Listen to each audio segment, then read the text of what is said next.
काफी दिनों बाद आखिर मैं शहर से अपने गांव लौट रहा था।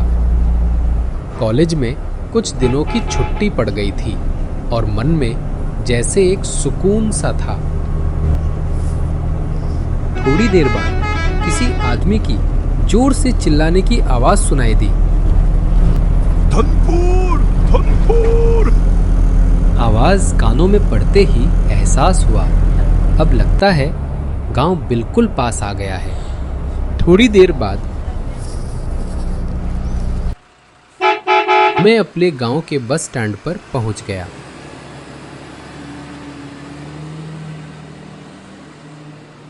उतरते ही पीठ पर बैग और हाथ में एक और बैग लेकर मैं अपने घर की तरफ पैदल चल पड़ा।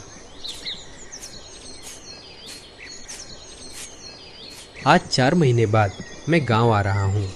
गांव की ठंडी हवा, सुनसान रास्ते, शांति और सादगी किसी जादू की तरह मन को भर रही है। गांव की हवा में कुछ अलग ही बात है, न कोई शोर न कोई जल्दी, बस सुकून ही सुकून।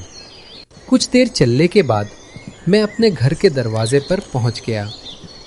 वही पुराना दरवाज़ा और बगल में खड़ा वो बड़ा सा पेड़, जैसे महीनों से मेरा इंतजार कर रहा हो।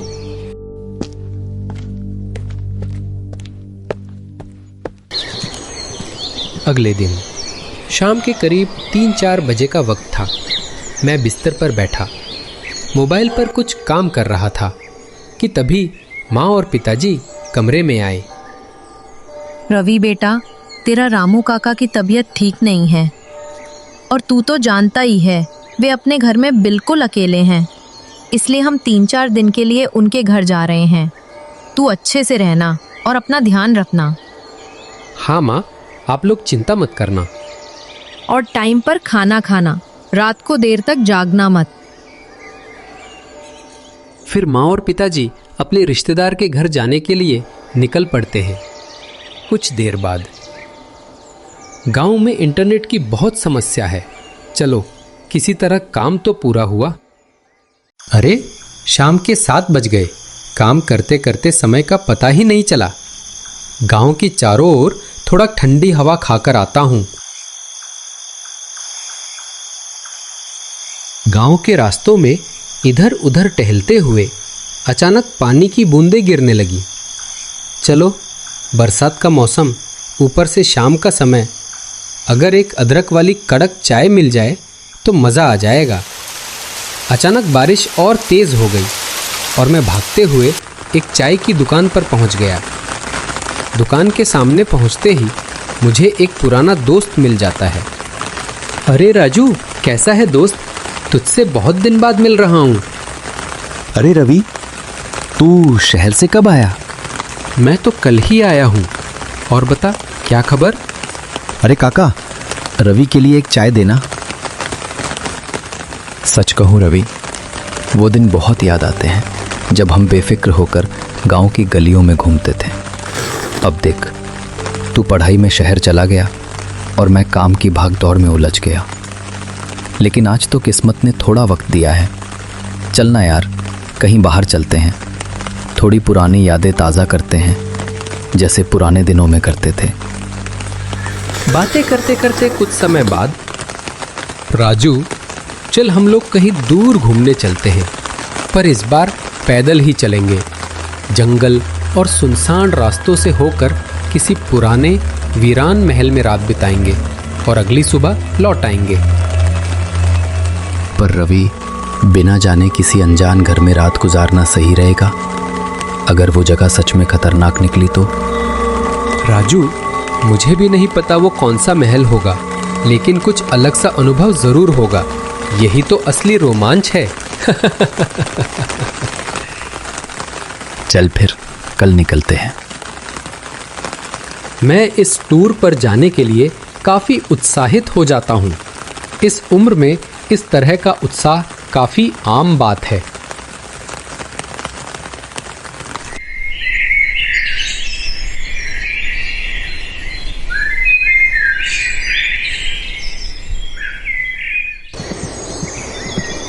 अगले दिन मैं तैयार होकर गांव की चौपाल पर राजू का इंतजार कर रहा था। कुछ देर बाद राजू भी तैयार होकर वहां आ गया। रवि, तैयार है ना? चल फिर निकलते हैं। फिर हम दोनों अपनी मंजिल की ओर आगे बढ़ पड़े। लेकिन आज मौसम कुछ ठीक नहीं था। आसमान काले घने बादलों से पूरी तरह ढका हुआ था। लग रहा था जैसे दिन को किसी साये ने ढक लिया हो। रवि, मौसम कुछ ठीक नहीं लग रहा। कभी भी तूफान या जोरदार बारिश आ सकती है। अरे, इसी मौसम में तो असली मज़ा आएगा राजू। डर और रोमांच का असली मेल तो यही है। हम लोग 2-3 गांव पार करके अब काफ़ी दूर आ चुके थे। यहाँ पर एक भी आदमी का नामो निशान नहीं था। थोड़ी दूरी और आगे बढ़ते ही एक दुकान जैसी आकृति नज़र आई।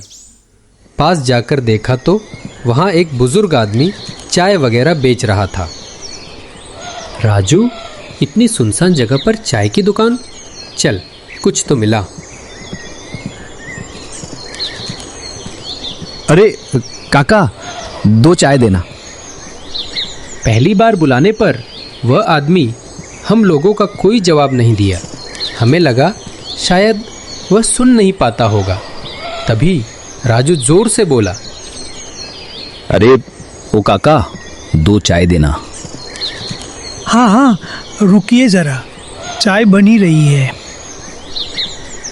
काका, हम लोग यहाँ घूमने आए थे। क्या यहाँ कोई घर मिलेगा रात बिताने के लिए? तभी वो बूढ़ा आदमी चाय देकर बोलता है, यहाँ आसपास तो तुम्हें कोई घर नहीं मिलेगा, लेकिन थोड़ी दूर पर एक पुराना महल है। कहते हैं वहाँ कई सालों से कोई नहीं गया। रात होते ही उस महल से अजीब अजीब आवाजें सुनाई देता है। लोग तो उस तरफ जाने की हिम्मत भी नहीं करते। अरे काका, हम लोग तो ऐसे ही महल ढूंढ रहे थे। तभी बूढ़ा आदमी इधर उधर देखते हुए जवाब दिया, बेटा, ये कोई हंसी खेल की बात नहीं है। थोड़ी देर बाद वह बूढ़ा आदमी गंभीर लहजे में हाथ से इशारा करता है और हम दोनों धीरे धीरे उसी तरफ आगे बढ़ते हैं। शाम के करीब 6 बजे थे। आसमान काले बादलों से ढका हुआ था, जिस वजह से दिन भी रात जैसा लग रहा था। तभी अचानक तेज बारिश होने लगी।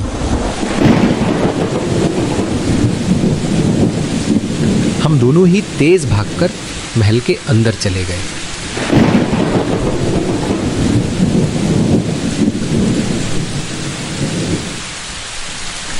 महल का गेट ज़्यादा ऊंचा नहीं था, इसलिए हम दोनों आसानी से उसे पार कर गए। अंदर कदम रखते ही मेरी नज़र पड़ी महल की जर्जर हालत। चारों तरफ टूटी हुई खिड़कियां, चरमराते दरवाजे और दीवारों पर जाले लटक रहे थे। महल के बीचों बीच एक बड़ी सी खाली जगह थी। बीच में एक टूटा फूटा चबूतरे जैसा ढांचा पड़ा था। शायद कभी वहाँ कोई फव्वारा हुआ करता होगा। चारों तरफ पसरा सन्नाटा और हवा में सीलन की गंध भीतर तक सिहरने पर मजबूर कर रही थी। मैं और राजू वहीं खड़े होकर चारों तरफ देख रहे थे। तभी मैंने कहा, राजू, वो बूढ़ा आदमी सही बोल रहा था। यहाँ पर तो एक भी आदमी का नामो निशान नहीं है। किसने कहा यहाँ कोई नहीं रहता? इस महल पर आपके जैसे कई लोग आते हैं। अचानक एक बूढ़ी औरत आकर ये सब बोलने लगी। हम दोनों काफी डर गए। इतने सुनसान महल में वो बूढ़ी औरत कहाँ से आ गई? हमें कुछ समझ नहीं आ रहा था। तभी राजू मेरे ओर देखकर धीरे से बोला, यार, ये बूढ़ी औरत कहाँ से टपक पड़ी? मैंने साफ देखा था, यहाँ पर तो कोई नहीं था। हम लोगों ने देखा वह बूढ़ी औरत एक पुराना सा लालटेन हाथ में पकड़े हुए थी। उसकी आंखें अजीब सी लग रही थीं। तभी वो बूढ़ी औरत बोली, अरे तुम लोग डरो मत, तुम्हारे जैसे काफी लोग शौक से घूमने आते हैं और कोई कोई तो भटक कर। उसके होठों पर एक अजीब सी धीमी मुस्कान आती है। बाहर आसमान में बिजली ऐसे कड़क रही थी जैसे किसी अनहोनी का इशारा दे रही हो, और बारिश बेकाबू होकर बरस रही थी।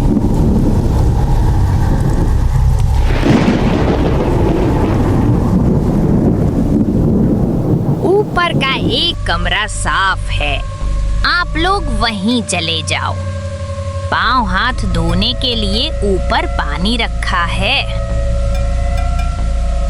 हम दोनों बूढ़ी औरत की बात मानकर ऊपर चले गए। वहां पानी रखा था, पाँव हाथ धो लिए। फिर जब कमरे के पास गए तो देखा एक पुराना लालटेन टिमटिमा रहा था। उसकी मंद रोशनी में 2 बिस्तर साफ दिखाई दे रहे थे।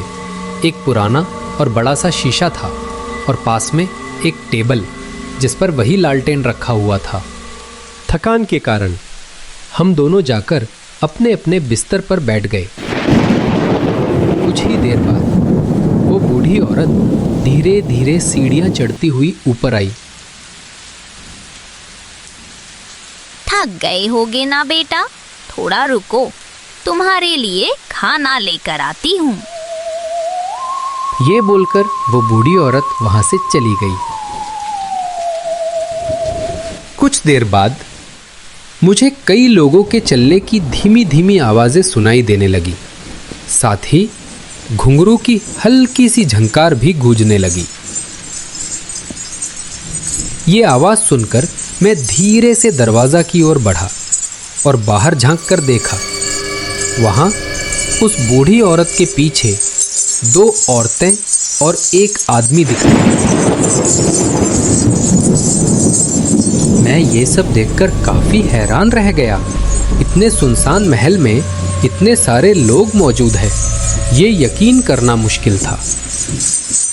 जैसे ही वे लोग कमरे में आए, मैंने देखा कि उनके हाथों में खाने का सामान था।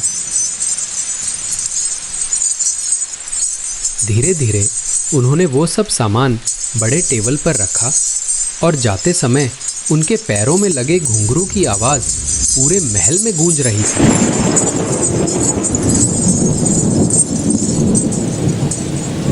खाना तो कब का तैयार था, बस आप लोगों का इंतजार था। ये कहकर बूढ़ी औरत धीमे कदमों से वहां से चली गई। ये बातें सुनकर मुझे थोड़ा अजीब सा लगा और रात के करीब 9 बज रहे थे। पूरे दिन की थकान के कारण हमें बहुत भूख भी लग गई थी। तभी राजू उठकर खाने के टेबल के पास गया, लेकिन जैसे ही वो खाने वाला था, मैंने उसे रोक लिया। राजू रुक।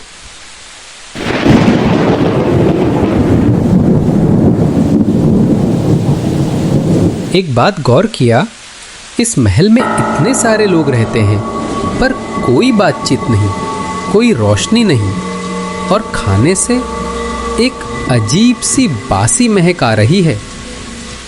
मैं और राजू घर से कुछ खाना लाए थे। वह खाना खाकर हम दोनों बिस्तर पर आराम करने लगे। कुछ देर बाद बाहर से अजीब अजीब सी आवाजें आने लगीं।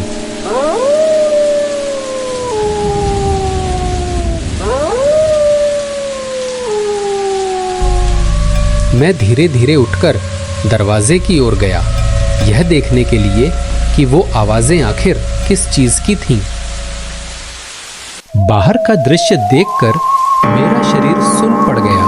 बूढ़ी औरत हवा में तैर रही थी और बाकी तीनों के शरीर बदल चुके थे।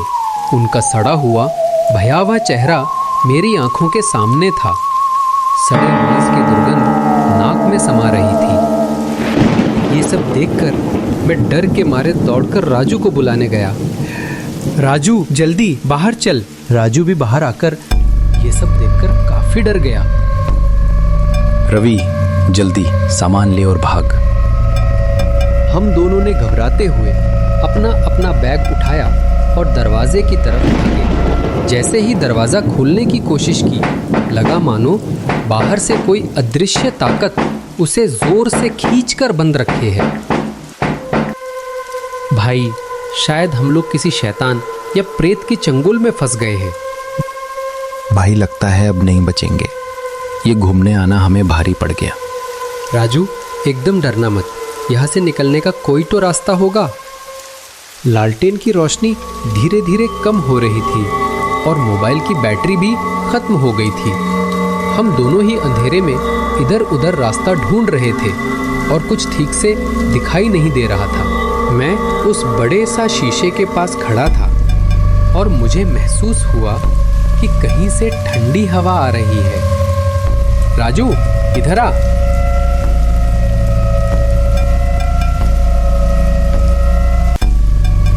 जैसे ही मैंने वह बड़ा सा शीशा हटा दिया, सामने एक बड़ी सी खिड़की दिखाई दी। खिड़की टूटी हुई थी और हम दोनों सीधे खिड़की से कूद गए और उस दिन जान बचाकर भागे थे।